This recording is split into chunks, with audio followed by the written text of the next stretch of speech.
Thank you for your time. Each subscription is a sign of support that I truly appreciate. Dawn breaks over Charleston Harbor. Major Robert Anderson stands at Fort Sumter's ramparts, watching Confederate batteries encircle his position. 85 soldiers remain under his command, food dwindling to nothing, choices narrowing with each passing hour. His hand trembles against cold stone. 4 months ago, South Carolina declared independence. 6 more states followed into secession. Now Charleston demands this island fortress surrender. You're witnessing the moment when talking ended, when cannons replaced diplomacy. War hung by a thread. That thread snaps this morning. Anderson abandoned Fort Moultrie under darkness last December 26th, moving his garrison secretly to Sumter. Charlestonians felt betrayed. They called it Northern aggression. The Kentucky-born major simply obeyed orders. His midnight decision transformed this brick fortress into something neither side could abandon. President Lincoln inherited an impossible dilemma in March. Surrender Sumter, lose the Union. Resupply it, start war. He chose compromise, sending food, not ammunition. Confederate President Jefferson Davis rejected any federal presence. 2 nations, 1 harbor. Diplomacy drowned in Charleston's humid air. I am General Beauregard, staring across water at my former teacher. Anderson instructed me at West Point years ago. Now I command batteries surrounding his fortress. Yesterday I sent final surrender demands. He refused, but revealed his starvation timeline. War makes enemies of friends. Anderson's soldiers wait inside those walls. Young volunteers from New York, Pennsylvania, Massachusetts. They enlisted for peacetime garrison duty, not battle. Now 43 Confederate guns position on 3 sides. Their families sleep peacefully in northern homes, unaware of what's coming with sunrise. Charleston's residents climb rooftops throughout this night. Ladies wear finest silk dresses to witness history unfold. Gentlemen bring telescopes, champagne bottles, opera glasses. War seems romantic before the first shot explodes. They celebrate without understanding what they're birthing. Innocence dies at sunrise. At 3:30 a.m., my emissaries row to Sumter with final terms. Anderson must surrender within 1 hour or face bombardment. The major stares at us. His response seals both our fates. Gentlemen, I await your first shot with regret and confidence. His voice never wavers. Roger Pryor, a Virginia secessionist, is offered honor of firing first. His hand trembles on the lanyard. He refuses, unable to bear responsibility for beginning civil war. I cannot fire this gun, he whispers. Some honors prove too heavy. Wisdom sometimes wears cowardice's mask. Lieutenant Henry Farley fires the signal shot at 4:30 a.m. from Fort Johnson.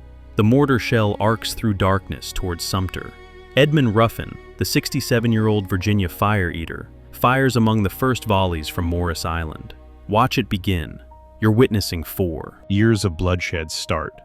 The shell explodes above Sumter's parade ground, bursting brilliant white against black sky. Captain Abner Doubleday watches from a gun port, calculating trajectory angles. Within minutes, 30 Confederate batteries open fire simultaneously. Thunder rolls across Charleston Harbor continuously. The bombardment never stops, not for 34 hours. I am Private John Carmody, crouching inside this brick fortress. Shells scream overhead every 8 seconds. Each impact shakes dust from ancient walls. We can't return fire yet. Major Anderson insists on breakfast first. Strange eating while bombs fall. My hands shake, spilling coffee onto stone. Anderson forbids manning the exposed upper rampart guns. Too dangerous, he declares. Fight only from lower protected casemates. This decision saves lives, but reduces firepower dramatically. 43 Confederate guns pound us. We answer with sporadic fire. Survival requires miracles now. Doubleday fires Sumter's first return shot at 7 a.m. He aims carefully at Cummings Point Battery across the harbor. The cannonball falls short, splashing harmlessly into water. Charleston crowds cheer mockingly from distant rooftops. War becomes theater. The audience doesn't understand they're watching their sons die. Shells ignite Sumter's wooden barracks by afternoon. Thick black smoke fills the fort interior, choking defenders. Flames threaten the powder magazine. One spark there ends everything instantly. Sergeant James Chester wraps wet blankets around magazine walls. His quick thinking prevents catastrophic explosion. Heroes emerge from smoke. A Confederate hotshot, heated cannonball glowing red hot, smashes through officers' wooden quarters. It ignites bedding, uniforms, personal letters from home. Fire spreads rapidly.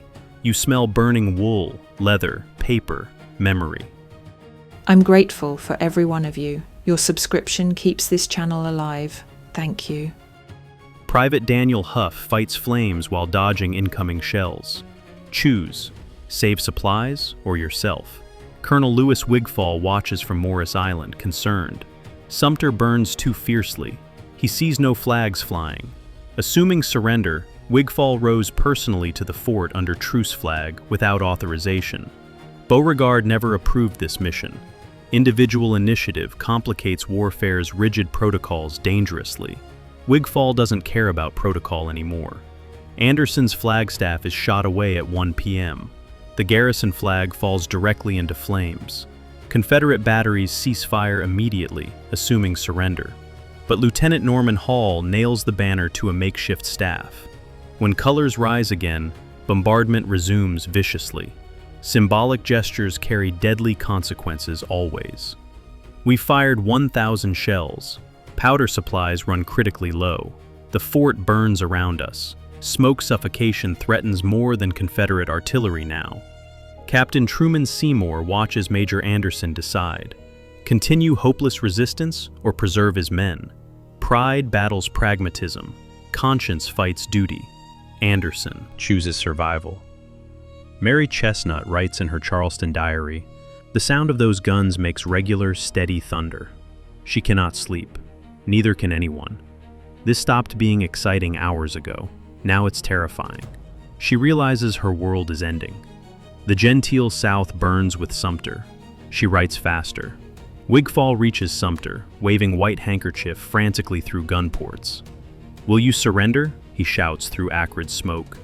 Anderson, exhausted and surrounded by flames, agrees to terms. 34 hours of continuous bombardment finally end. Not one defender died. Miracle or miscalculation? Both, perhaps. Beauregard learns of Wigfall's unauthorized mission furiously. He dispatches proper surrender commissioners immediately. Anderson already agreed to Wigfall's terms, but must renegotiate with official representatives now. The confusion demonstrates how quickly war's protocols collapse completely. Everyone improvises desperately. Nobody understands warfare yet. Experience teaches slowly. The surrender ceremony occurs on April 14th. Anderson's garrison will depart with colors flying, drums beating proudly. They'll fire a 50-gun salute to their flag before leaving. Beauregard grants these honors generously. Yesterday's enemies show tomorrow's respect. War hasn't yet taught them lasting hatred. That lesson comes later. During the ceremonial salute, disaster strikes unexpectedly. Private Huff's cannon explodes prematurely during loading. The blast kills him instantly, Sumter's first and only battle fatality. Private Edward Galloway lies mortally wounded, dying 5 days later. War's cruel irony: bombardment killed nobody. The surrender ceremony does. Major Anderson folds the garrison flag carefully. 34 hours of shot and shell pierced this banner repeatedly. He'll carry it north to New York City. 4 years hence, he'll return here to raise these same tattered colors over recaptured Sumter. But today, he tastes defeat's bitterness. Anderson remembers everything. Federal steamship Baltic collects Anderson's humiliated garrison.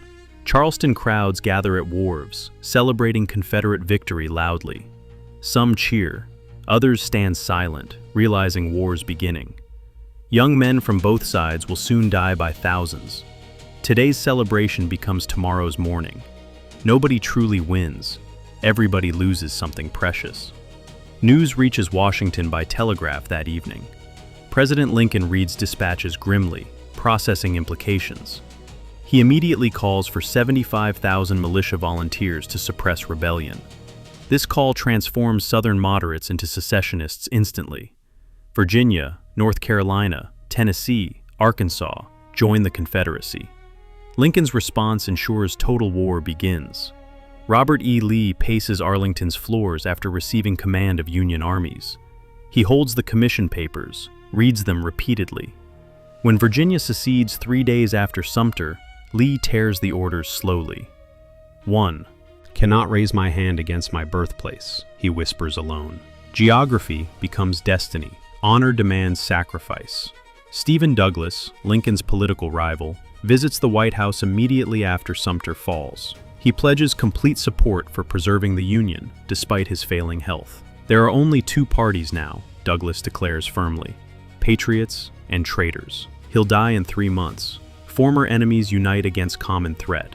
Private James Whitaker occupies the conquered fortress. They repair broken walls, sweep debris, plant their Confederate flag atop the ramparts. Officers toast victory without bloodshed. But staring at these scorched stones, Whitaker feels uneasy. What have we started? His hands still smell like gunpowder. They'll smell this way forever. I'm William Howard Russell, British journalist witnessing Charleston's jubilation. Ladies kiss soldiers on crowded streets. Champagne flows like rivers. Nobody mentions that Anderson's garrison surrendered honorably without casualties. War seems glorious, righteous, necessary now. These people truly believe they'll win independence within months. Dangerous innocence reigns. Northern newspapers publish Anderson's portrait everywhere. He becomes an instant national hero, the man who defended Union honor against impossible odds bravely. New York plans massive rallies welcoming him home. He didn't want this fame. The Kentucky slaveholder fought to preserve Union, not end slavery. Complexity defies simplicity. Alexander Stephens, Confederate Vice President, delivers his cornerstone speech in Savannah. Our new government's foundations rest upon the great truth that the Negro is not equal to the white man, he proclaims. The crowd erupts. He believes every word. Decades later, he'll claim he was misquoted. Today, he feels righteous. Samuel Crawford, a Union surgeon, treats the wounded at Sumter. He bandages Galloway's shattered arm, knowing the young private won't survive. "Tell my mother I did my duty," Galloway whispers. Crawford writes the words down carefully. War transforms doctors into witnesses. Healing becomes documentation. Memory becomes obligation. Fort Sumter's bombardment used over 3,000 shells. Not one killed anybody during combat. Yet this bloodless battle unleashed America's bloodiest war. Sometimes the smallest spark ignites the largest inferno. That first shell, arcing through Charleston's darkness, carried unimaginable consequences within its iron casing. Moments pivot everything. Jefferson Davis declares victory in Montgomery. The Confederacy proved itself willing to fight for independence. Foreign recognition seems certain now, he believes confidently. Britain and France need Southern cotton desperately. Surely they'll intervene diplomatically. Davis doesn't yet understand that Sumter made neutrality impossible. Everyone must choose sides immediately. I am Emma Holmes, Charleston diarist watching Sumter burn from my rooftop. I felt exhilarated, terrified, proud, ashamed, all simultaneously. My brother volunteers immediately afterward. Mother cries silently. Father says nothing. We celebrate publicly while dreading privately. War arrived wearing glory's mask. Reality hides underneath, waiting. Old General Winfield Scott, too heavy to mount a horse, sketches his Anaconda Plan. Blockade southern ports, strangle the Confederacy slowly like a serpent. Young officers laugh. Northern newspapers call him senile. On to Richmond, everyone demands. Scott knows war's true cost. Nobody listens to old men. 4 years prove him right. Fort Sumter becomes Confederate prison later in the war. Union prisoners suffer terribly here. The fortress that began war witnesses its cruelty amplified. Stone walls trap disease, starvation, despair. Prisoners die slowly where Anderson's men departed safely. Symbolic spaces transform into nightmares. Each stone remembers differently. 15-year-old Thomas Pinckney watches his father, a naval officer, resign his federal commission. Our family fought for this country, his father explains, voice breaking. Now we must fight against it. Thomas doesn't understand. He will in 4 years. Sumter forced impossible choices. Families fractured along invisible lines. Northern factories produce rifles, cannons, uniforms at unprecedented rates. A Connecticut factory worker named Sarah operates a sewing machine 12 hours daily. stitching Union uniforms. Her brother fights somewhere in Virginia. She doesn't know if he's alive. War transforms economies and lives simultaneously. Production becomes prayer. Work becomes waiting. General Beauregard accepts congratulations for his bloodless victory. He feels hollow inside. Robert Anderson was his teacher, mentor, friend. He just forced him into humiliating surrender. Military duty required this action, but friendship suffers. War transforms relationships completely. Yesterday's teachers become today's enemies. Memory becomes burden. Free black communities in the North react to Sumter with complex emotions. Some see opportunity. Perhaps this war ends slavery. Others fear increased oppression if the Union loses. They're not allowed to enlist yet. Lincoln's war aims exclude emancipation initially. But black Americans understand. This war concerns their freedom fundamentally. Charleston's slave population watches Sumter burn with hidden feelings. Masters celebrate Confederate independence loudly. Enslaved people wonder privately if Union defeat means permanent bondage. They can't speak these thoughts aloud. Punishment awaits dissent. Yet they remember this day carefully. Liberation might emerge from these flames. Hope survives oppression. 3 months after Sumter, Bull Run shatters Northern expectations completely. Confederate victory proves Southern military capability conclusively. War won't end quickly. Both sides begin preparing for extended conflict. The optimism following Sumter's bloodless bombardment evaporates completely. Reality teaches brutal lessons about warfare's true nature. Innocence dies at Manassas. Thank you for your time. Each subscription is a sign of support that I truly appreciate. Clara Barton organizes medical supplies in Washington. Sumter inspired her mission. Wounded soldiers will need more than bullets and bravery. They'll need bandages, medicine, care, compassion. Women can serve without fighting.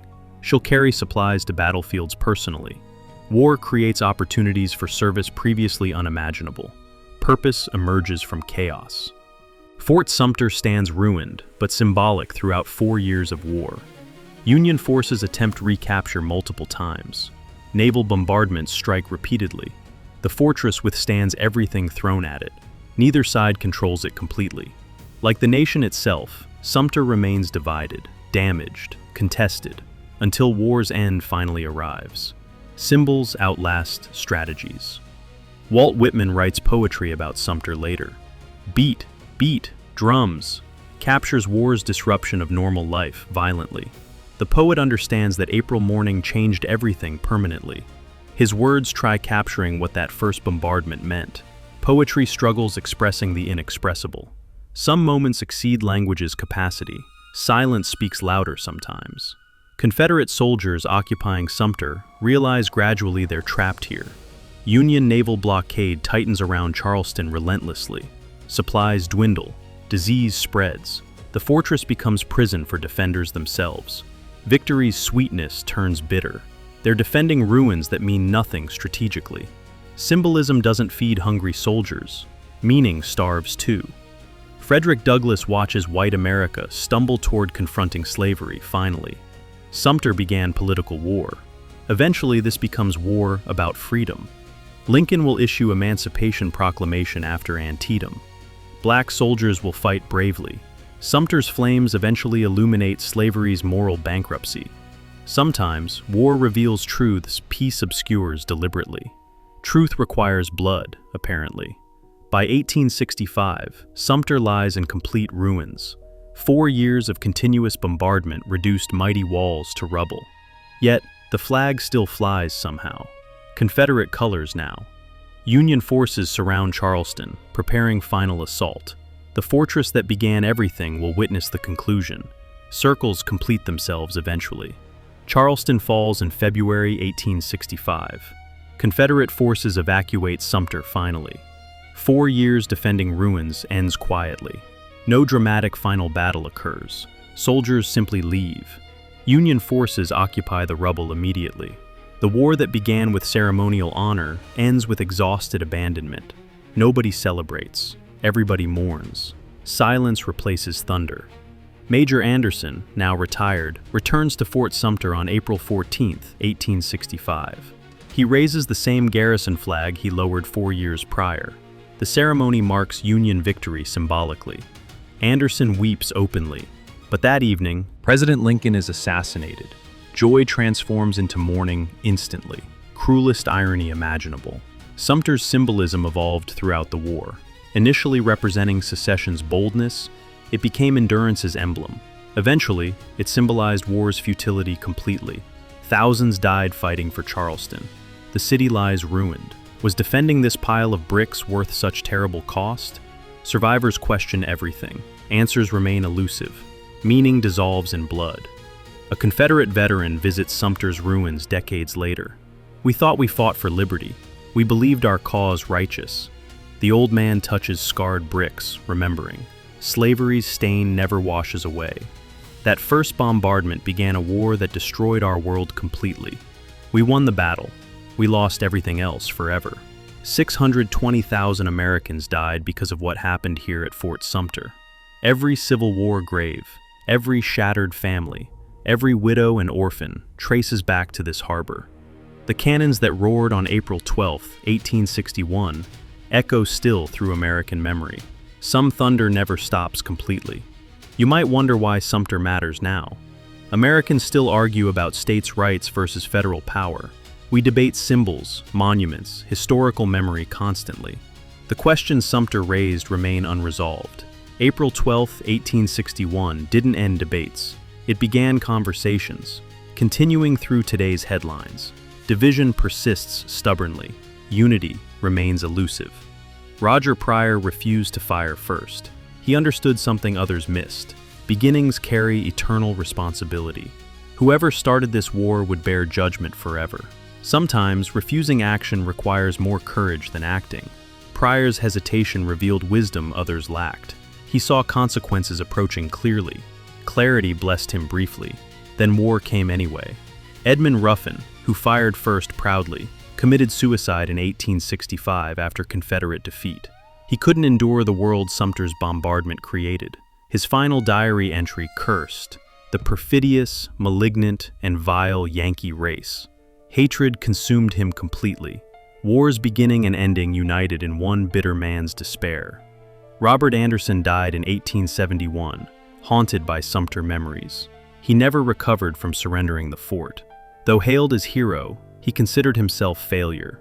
The garrison flag he raised in 1865 was his final public act. Some wounds never heal properly. Honor sometimes inflicts permanent damage invisibly. Stand where Edmund Ruffin stood, pulling that mortar's lanyard. The harbor looks peaceful now. Sailboats drift where ironclads battled fiercely. But close your eyes. Imagine the thunder, smoke, fear, confusion. That morning lives forever in these stones. Memory resides in places, waiting for listeners patiently. Listen carefully now. 620,000 Americans died because compromise failed completely. Sumter represents politics' ultimate breakdown. When talking stops, shooting starts inevitably. The bombardment proved that some disagreements exceed peaceful resolution's capacity. Democracy itself nearly died here. The guns firing at Sumter targeted more than brick walls. They targeted ideas. Yet America survived. The Union endured. Slavery ended permanently. Constitutional amendments guaranteed citizenship and voting rights. Progress emerged from catastrophe. Sumter's flames illuminated paths forward. Sometimes societies must confront their worst selves before becoming their best. Painful lessons teach most effectively. Change requires crisis, apparently. Transformation demands sacrifice always. What didn't happen at Sumter matters equally. Foreign intervention never occurred. The Confederacy never achieved recognition. The peculiar institution ended completely. The Union survived permanently. What seemed likely in April 1861 proved impossible by April 1865. Fortunes reverse unexpectedly. Certainties crumble suddenly. Predictions fail constantly. Fort Sumter began America's bloodiest war, but it also began the journey toward fuller equality, truer freedom, more perfect union. That first shell contained both destruction and possibility. We're still working out those contradictions today. Nothing ended cleanly. Everything echoes forward. Remember Sumter. Remember everything it cost. Remember what it taught. Remember. Thank you for your time. Each subscription is a sign of support that I truly appreciate.